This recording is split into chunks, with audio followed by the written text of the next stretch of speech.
Il ne faut pas regarder dans le rétroviseur, il faut regarder dans les promesses, cette promesse viseur.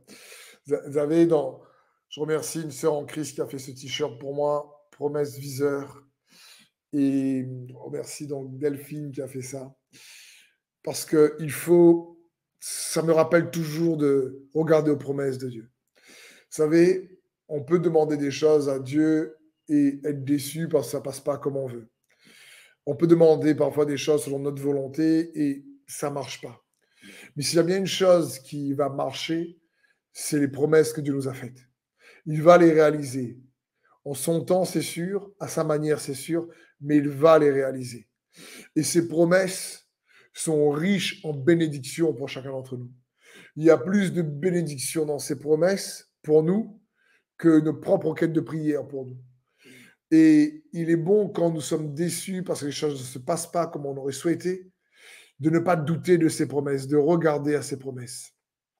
Et c'est pour ça qu'il nous faut regarder à ces promesses. Et la parole de Dieu est remplie de promesses. Mais j'aimerais vous partager une promesse qui est juste pour moi phénoménale et qui est pour chacun d'entre nous. Elle se trouve dans Isaïe 54 au verset 17 où la parole de Dieu nous dit « Toute arme préparée contre toi sera sans effet. Et toute personne qui s'attaquera à toi au tribunal, c'est toi qui la condamneras. Tel est l'héritage des serviteurs de l'Éternel, telle est la justice qui leur viendra de moi, déclare l'Éternel. » Ici, ce passage, en réalité, parle de Jésus-Christ et de la justice de la foi que nous avons en lui. Parce que le juste vivra par la foi et Jésus est devenu notre justice.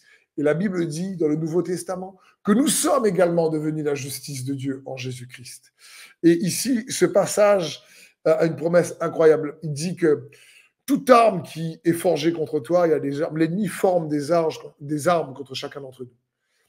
Et ces armes-là vont amener la condamnation, parce qu'il est appelé l'accusateur des frères, vont emmener la culpabilité, vont emmener réellement une condamnation qui est comme un joug, un poids. Et Dieu dit, mais cette condamnation sera sans effet, parce que je vais leur accorder une justice qui viendra de moi. Et cette justice vient de Jésus. Cherchez premièrement le royaume de Dieu et sa justice, et tout le reste vous sera donné par-dessus. Ça parle d'une justice qui n'est pas liée à ton bon comportement, attention, ou tes bonnes actions.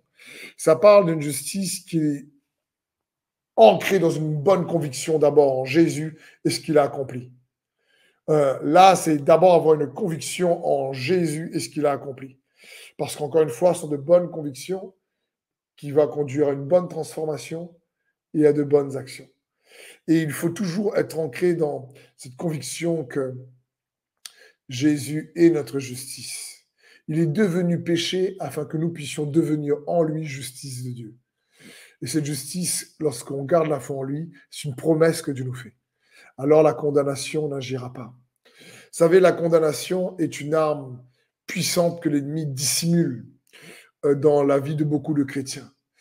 Et beaucoup se sentent, lorsqu'on se sent sous un joug, c'est simple, lorsqu'on demande tout le temps pardon à Dieu, et Dieu veut nous pardonner, c'est qu'on peut, sans nous en rendre compte, se sentir tout le temps coupable et être constamment conscient qu'on ne fait pas ce qu'il faut. Même quand on fait ce qu'il faut, l'ennemi peut nous souffler que ça ne suffit pas et que ce n'est pas assez. Même quand on fait le bien et que ça n'a pas marché, on peut se sentir coupable de ne pas avoir fait exactement ce qu'il faut. Et l'ennemi va utiliser la condamnation pour voler notre assurance, voler notre paix. Et on ne s'en rend même pas compte. Et on peut même penser, la condamnation peut même ressembler à la conviction du Saint-Esprit.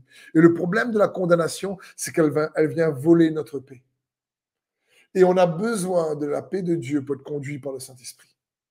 C'est pour ça qu'il nous faut parfois se réaliser que même si on n'a pas fait ce qu'il faut, dire Seigneur, c'est peut-être pas comme ça qu'il faut faire, mais je crois que toi tu es en moi, je crois que tu vas me conduire, je crois que tu vas m'aider, je crois que tu vas mettre en moi le vouloir et le faire selon ton bon plaisir, comme dit Philippiens 2,13. Car Dieu, qui produit en nous le vouloir et le faire selon son bon plaisir.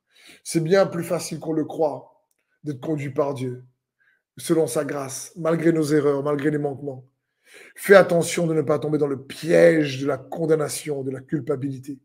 C'est tellement facile de se sentir coupable. On peut être tellement plus conscient de ce qu'on fait ou de ce qu'on fait pas ou de ce qu'on fait mal, et que même de ce qu'on fait de bien, que l'ennemi vient en disant que c'est toujours pas assez, il te manque toujours quelque chose, qu'on réalise même pas qu'on est dans le brouillard, dans le brouillard de nos actions. Il y a une condamnation qui est là. Et je crois que le Seigneur veut libérer plusieurs de la condamnation. Car il n'y a plus de condamnation pour ceux qui sont en Jésus-Christ, nous dit la parole de Dieu. La Bible dit que ceux qui ont reçu le pardon ne sont plus conscients à un moment donné du péché. Hébreux 10:2. Et on peut être tellement plus conscient des péchés qu'on n'est pas assez conscient de Jésus, de ce qu'il a fait. Ça ne veut pas dire qu'on ne doit pas demander pardon, ça ne veut pas dire qu'on ne pêche pas des fois, mais ça signifie qu'on est tellement concentré sur Jésus, sur sa grâce, et que l'œuvre de Christ est tellement en train d'occuper nos pensées, qu'il y a une paix de Dieu dans notre cœur, et cette paix-là nous fait regarder aux promesses, et malgré nos erreurs ou les erreurs des autres, sa grâce nous renouvelle et nous permet d'avoir la paix de Dieu, nous guide, nous conduit en Christ. On a aussi de nouvelles oreilles spirituelles. Et la condamnation, si tu préfères, vient brouiller. C'est ce que j'essaie de te dire, elle vient brouiller.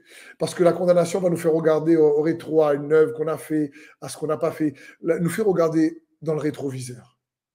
Et j'aimerais juste te donner ce principe. Regarde aux promesses de Dieu. Il y en a plein dans la parole de Dieu. J'en ai pris une que j'avais à cœur. Mais il y en a tellement. Par ses promesses, elle nous a donné les meilleures promesses pour que nous puissions participer à sa nature divine, nous dit la parole de Dieu. Que tu regardes à ses promesses au lieu de regarder au rétroviseur, à tes erreurs, tu sais qu'en réalité, ces promesses, elles vont te transformer, te renouveler, te faire participer à sa nature divine. Elles vont te donner la paix dans ton cœur. Tu vas être conduit par ses promesses. Tu vas être sur la fréquence de ses promesses et non plus sur la fréquence de tes actions ou de tes bonnes ou tes mauvaises actions, sur la fréquence de ses promesses. C'est ce que Dieu désire.